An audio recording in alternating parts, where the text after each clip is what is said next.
اسی طرح پھر روزہ ہے جو آپ رکھتے ہیں، اس کے رکھنے سے بھی آپ کو فائدہ ہوتا ہے۔ آپ کے روزے رکھنے سے دوسروں کو فائدہ ہوتا ہے اگر آپ اس کو سمجھیں اور غور فکر کریں کہ آپ کے روزے سے دوسروں کو کیا فائدہ ہو رہا ہے اور ہونا چاہیے۔ رمضان کے مہینے میں روزے فرض ہوئے ہیں، اور روزے رکھنے کا مقصد یہ ہے کہ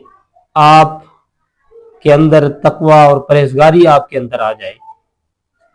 یعنی روزہ رکھنے کا مقصد صرف یہ نہیں ہے کہ آپ بھوکے رہیں، پیاسے رہیں،